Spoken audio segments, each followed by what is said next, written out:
raawwii kurmaana sadaffaa kan kilaastara magaalaa dhimmoota bu'uuraa lama giddu galeessa godhachuudhaan kan qorannaan gaggeeffamaa jiru. Dhimmi bu'uuraa tokkoffaan tarsiimoo magaalomsuu wajjin kan yaadama ida'amurraa madde mootummaan naannoo Oromiyaa baasee kan hojiitti galchee hojii ol qabatee tarsiimoo kana hojii ol qabsiisnee raawwii keenya kurmaana sadaffaa ilaalaa jirra. Tarsiimoon kun tarsiimoo guguddaa sadii irratti kan hundeeffamanii tokkoffaan tarsiimoo nama magaalomsuuti.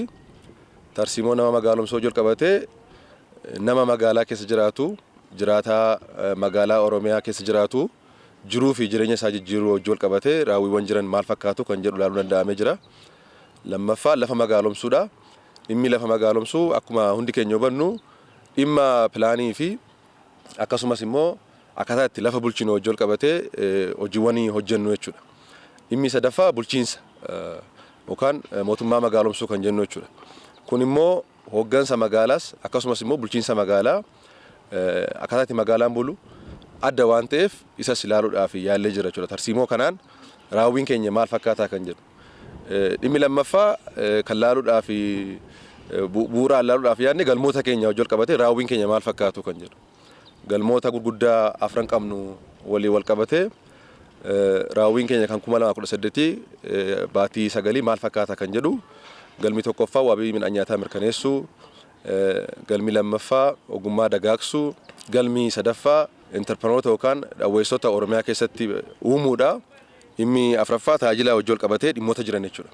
Kana bu'uura godhannee raawwii hojii kilaastara magaalaatti hojjetaman gaafa laallu bu'aawwan guguddaan injifannoon guguddaa akka galmaan laallee jirra jechuudha. Kana hojii ol qabatee dhimmootuma guguddaa raawwii keenya hojii ol qabatan muraasa kaasuudhaaf tokkoffaan qonna magaalaa hojii ol qabatee dhimmo hojiiwwan hojjetaman laallee jirra jechuudha. Qonna magaalaa hojii ol qabatee inishatiivota guguddaa magaalota Oromiyaa keessatti bocamanii hojjetamaa jiran ilaallee jirra. Kanaanis tokkoffaan raawwiin keenya inishatiivota kana bocnee magaalota hundumaatti magaalota haga aanaatti jiranitti karoora laannee raawwiin keenya keessumaa sheediiwwan 100 fi 39 fi 608 hojjetamuu danda'amee jira jechuudha.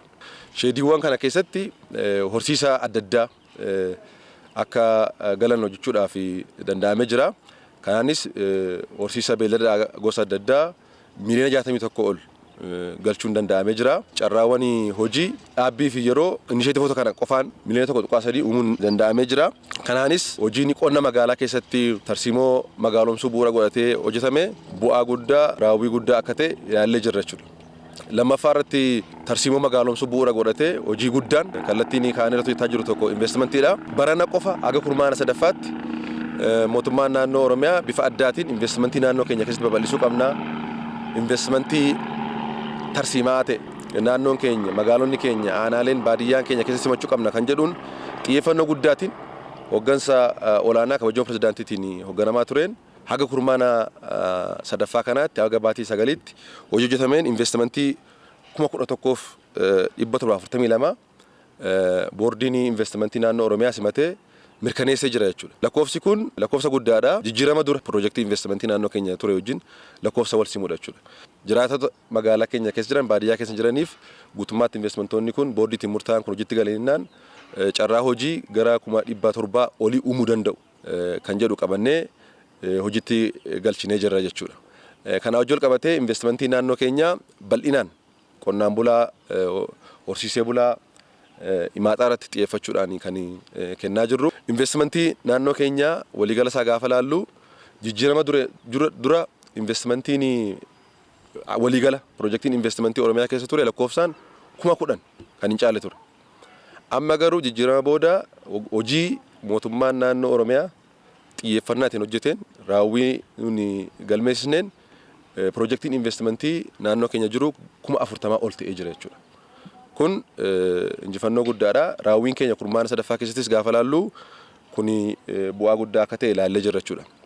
Kana hojii ol qabsiisnee gaafa laallu carraa hojii uumuu uummata bal'aa keenyaaf carraa hojii uumuu qabna. Carraa hojii uumuu qofatu hin ta'in quality job kan jennu decent job kan jennu uumuu qabna jennee hojii bal'aa hojjechuu jalqabnee jirra.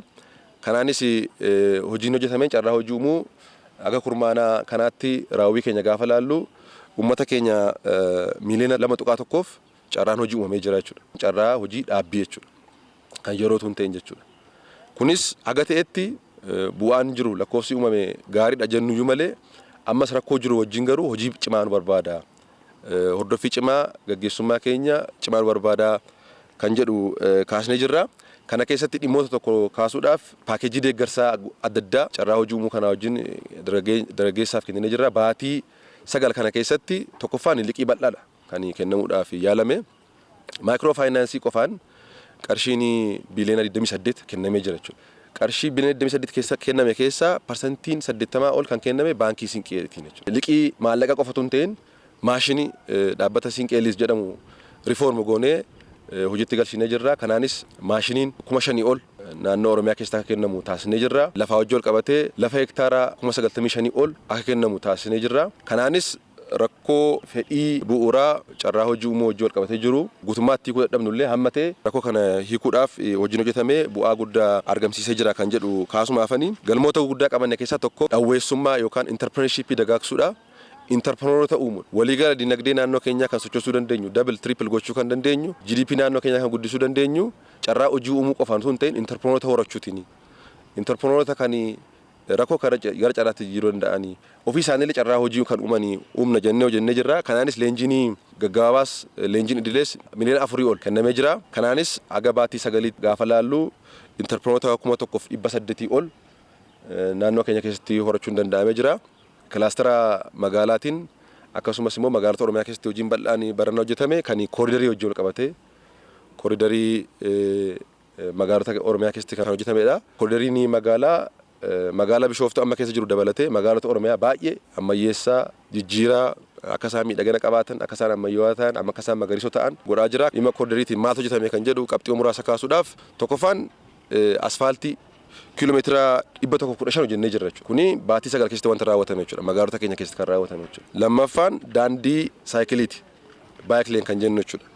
Kiiloomeetira 90 magaalota Oromiyaa keessatti hojjechuu danda'amee jira jechuudha. Magaalonni Oromiyaa baay'eedha. Wanti kun xiqqoodha garuu jalqabbii gaariidha kan jennu laallee jirra. Gama biraatiin daandii miillaa yookaan walkway kan jennu gara kiiloomeetirii 817 magaalota keenya keessatti hojjechuu danda'amee jira. Gama biraatiin paarkingii konkolaataa wajjin bakka konkolaataa dhaabbatu akkuma agartan magaalota Oromiyaa baay'ee keessatti rakkoon tokko konkolaataan bakka dhaabbatu hin jiru. Karaarra dhaabbata bakka baay'eetti konkolaataan. Sana sirreessuudhaaf karooraan lakkoofsaan gadi bu'ee paarkingiin akka hojjetamu kallattiin taa'ee paarkingii magaalota Oromiyaa keessatti 90 akka hojjetamu taasisnee jirra. Gama biraatiin bakka playground kan jennu bakka daa'imman itti taphatan, dargaggeessi itti taphatu, kubbaa miilaas haa ta'u, tapha kaan itti taphatu hojjechuudhaaf karoora guddaa qabannee turre garuu kan galmee ammonaatti kan milkeessine 40 qofa. Walumaa galatti raawwiin keenya kurmaana sadaffaa kilaastera magaalaa gaariidhaaf fooyyee qaba kan jedhuun milkaa'aadha kan jedhuun kan ilaalaa jirru. Kanis kan milkeessinee fi hoggansi keenya hoggansa dinagdee ta'aa akka jiru. Xiyyeeffannootiin dinagdee akka hogganaa jiru. Keessumaa immoo magaalonni keenya magaalota dinagdee akka isaan ta'an, magaalota egeree akka isaan ta'an, magaalaa ammayyaa akka isaan ta'an, tajaajilli keessatti sirraa akka isaan ta'an, rakkoowwan komiiwwan uummanni kaasu yeroo yerootiin akka sirraa'uu danda'u akka isaan dandeessan kan agarreedha. Bifa kanaan kurmaana sadaffaa kan kilaastera magaalaa laalleerra kan jedhu kaasumaafani.